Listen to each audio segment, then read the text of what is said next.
Chennai super Kings டீமை பார்த்தீங்கன்னா கடைசியா நம்ம குஜராத் டைட்டன்ஸ் டீம் குஜிலி மஸ்து பண்ணிட்டு போனாங்க.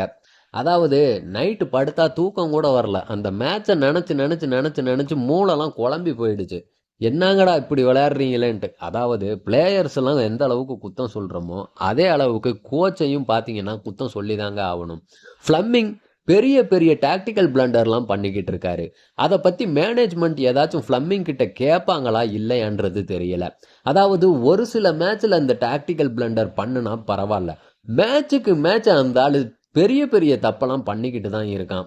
கோச் தானா அப்படின்றதே தெரியல. இல்ல நம்ம பதானி சொன்ன மாதிரி தோனிக்கு பின்னாடி இந்த ஆள் கோச்சா ஒளிஞ்சுக்கிட்டு இருந்தாரா அப்படிங்கிறதும் நமக்கு ஒரு சந்தேகம் வரத்தான் செய்யுது. அதாவது பெரிய பெரிய ஹிட்டர்ஸ் இருக்காங்க சிஎஸ்கே டீம்ல. 2 விக்கெட் போயிடுச்சு. 2 டவுனு.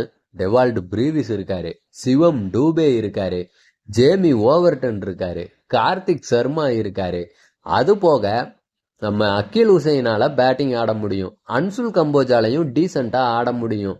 ஏன் நம்ம குர்ஜப்னீத் சிங் பெரிய பெரிய சிக்ஸரும் அடிப்பாரு. இவ்வளவு டீப்பான பேட்டிங் லைனப்பை வச்சுக்கிட்டு 4வது ஓவர்லயே எந்த கூமுட்டையாச்சும் இம்பாக்ட் பிளேயரை யூஸ் பண்ணுவானா? மிக பெரிய ஒஸ்டான ஒரு இது. 4வது ஓவர்ல இம்பாக்ட் பிளேயர். அதாவது முடியாத பட்சத்துக்கு பேட்டிங் ரொம்ப கொலாப்ஸ் ஆகி 6 விக்கெட் 7 விக்கெட் போயிருச்சு அப்படின்னா தான் அந்த இம்பாக்ட் பிளேயரா ஒரு பேட்டரை கொண்டு வருவாங்க. நம்ம ஃபிளம்மிங் தான் ஞானியாச்சே. 2 விக்கெட் போனோடனே சர்ஃப்ராஸ் கான் நீ போ அப்படின்ட்டு அனுப்பி விட்டான். ஏதாச்சும் இம்பாக்ட் கிரியேட் பண்ணாரா அப்படின்னு பார்த்தீங்கன்னா அதுவும் 0 தான். சர்ஃப்ராஸ் கான் வந்த பாலே அவுட்டு. அப்புறம் என்ன மைத்துக்கு இம்பாக்ட் பிளேயரை வேஸ்ட் பண்ணீங்க? அந்த 2 டவுன்ல டெவால்டு பிரீவிஸை கொஞ்சம் பார்த்து நிதானமா ஆடுன்னு சொல்லி அனுப்பியிருந்தா டெவால்டு பிரீவிஸும் ருத்ராஜ் கெய்க்வாடும் ஓரளவுக்கு பார்ட்னர்ஷிப் போட்டு கொஞ்சம் எடுத்துட்டு போயிருந்தாங்கன்னா ஒரு 170 ரன் ஆச்சும் வந்திருக்கும். அந்த 170 ரன்னே பார்த்தீங்கன்னா 10வது தான். ஆனா நமக்கு எக்ஸ்ட்ரா ஒரு பவுலிங் ஆப்ஷன் கிடைச்சிருக்கும். முகேஷ் சௌத்ரி பார்த்தீங்கன்னா அவரை வெளியே அனுப்பிட்டீங்க. நீங்க பண்ண ஒரு தப்புனால முகேஷ் சௌத்ரியை உள்ள கொண்டு வர முடியல. அதே சென்னை சூப்பர் கிங்ஸ் 170+ அடிச்சிருந்தாங்க, முகேஷ் சௌத்ரியும் பவுலிங்ல இருந்திருந்தாரு அப்படின்னா ஈஸியா அந்த மேட்சை க்ளோஸா எடுத்துட்டு போயிருக்கலாம். ஜிடியோட டாப் 3 பேர் தான். அவங்கள கலட்டினா சோழி முடிஞ்சு டீம். சென்னை சூப்பர் கிங்ஸ் ஜெயிக்கிறதுக்கே சான்ஸ் இருந்துச்சு. சிராஜும் ரபடாவும் பால் அந்த அளவுக்கு அலைய விட்டாங்க. அதெல்லாம் பார்த்துட்டும் இவங்க பார்த்தீங்கன்னா முகேஷ் சௌத்ரியை வேஸ்ட் பண்ணாங்க. முழுக்க முழுக்க காரணம் ஃபிளம்மிங் மட்டும்தான். ஏன்னா ருத்ராஜ் பார்த்தீங்கன்னா உள்ள ஆடிட்டு இருந்தாரு, உள்ள நின்றுட்டு இருந்தாரு. அந்த இம்பாக்ட் பிளேயர் ருத்ராஜோட ஐடியாவா இருக்காது.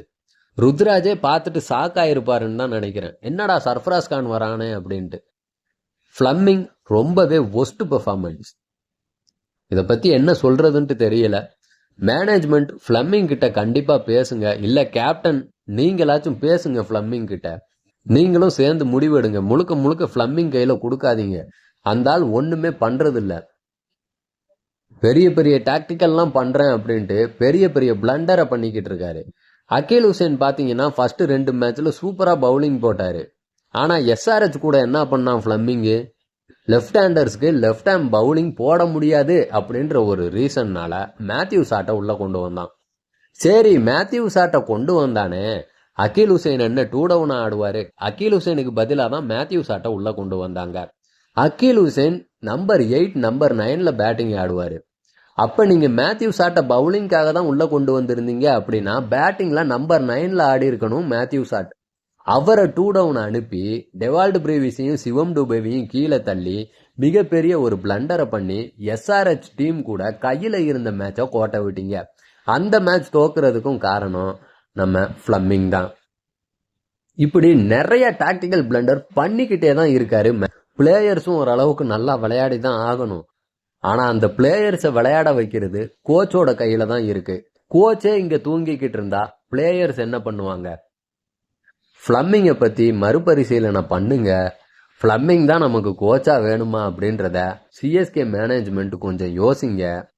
ஃபிளம்மிங் சரியில்லை அப்படின்னா தயவு செஞ்சு இந்த வருஷத்தோட மொத்த மேனேஜ்மெண்ட்டையும் க்ளோஸ் பண்ணிட்டு புது எதுவுமே சரியா போக மாட்டுது சிஎஸ்கே பக்கம். இந்த கோச்சிங் ஸ்டாஃப்ஸ்லாம் என்ன பண்றாங்கன்ட்டே தெரியல.